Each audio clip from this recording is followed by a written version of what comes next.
Dragon Age 2 is going to be about consequence. It's a game about making hard decisions. As we talked about the plot for Dragon Age 2, it really came down to two potential stories. One, which felt a lot like Dragon Age Origins, and the second, which delved into a lot more about the actual lore and history of Dragon Age 2. The second option was the tougher option to tell. But we felt that Dragon Age needed to explore some different directions and some different ways to tell story. Hawke, the man or woman that the player steps into the shoes of, is a refugee, someone who escaped the Blight and spawned a legend. Hawke is going to be a different character based on the actual dialogue options you pick. And that was a lot of fun trying to come up with the good guy character who's going to sacrifice himself to do the right thing for others, and the much more aggressive, I'm going to, do whatever it takes kind of character. And of course it wouldn't be Dragon Age without the snarky, sarcastic humor. She fills her days making poisons and cake. Tell me you didn't try the cake. How did he rise to power? How did he become the champion of Kirkwall? What's brought the city and later the entire world to the brink of war? These are questions that need to be answered. It's like one of those moments in history where people will talk about for centuries afterwards that I knew someone was there, or read stories about the people who were there. So the player gets to be there at that pivotal moment.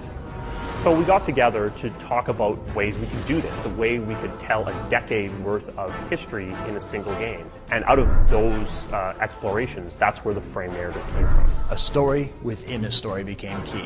This is a technique you see in The Usual Suspects, you see it in Princess Bride. It's being told from the perspective of a character named Varric. He's a dwarven rogue storyteller. I've had gentler invitations. Varric knew the player, and he's telling the story to Cassandra, who is a Templar investigator who's trying to figure out what happened. Time to start talking, dwarf. They tell me you're good at it. But he doesn't always tell the truth. Sometimes he begins telling the legend, the story that everybody knows, about this character, Hawke, that was larger than life. Bullshit. That's not what really happened. When a book or a movie does a frame narrative, the narrator knows how things are going to turn out. But in a video game, we can't know that, because the way you choose to play is going to affect the narration. And what's so very cool about this is, while we can't really take credit for frame narrative, it's been used for hundreds of years, I think this may be one of the truly interactive frame narratives. Thus began the champion's first year in Kirkwall, settling his debts with the mercenaries. That's when I first met the champion. In Dragon Age Origins, you traveled across the land, but in Dragon Age 2, you're traveling through time. We're focused on a more specific area. You see it over time. You see it evolve. You see it change. This, I think, gives it more depth. Relationships can develop over a period of years rather than just weeks or months. Been a while, hasn't it? I've been keeping an eye on you.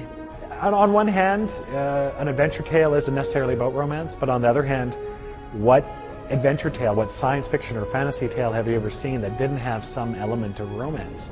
Wait, you're not thinking of bringing feelings into this, are you? And we were able to take them in some pretty wildly different directions, from virginal girl next door to crazy up against the wall, let's have it on right here. And one angle that we haven't really targeted before is the sense of family.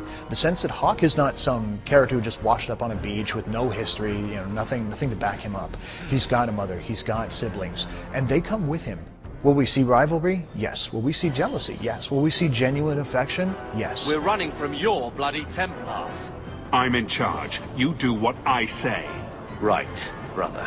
So it's obvious, well, if I'm going to become the champion of Kirkwall, why bother playing? Well, the question is, what is a champion of Kirkwall? Is there a political significance? Do I command an army? Have I got some sort of superpower that no one's told me about? And in a lot of ways, how you choose to play will help define that.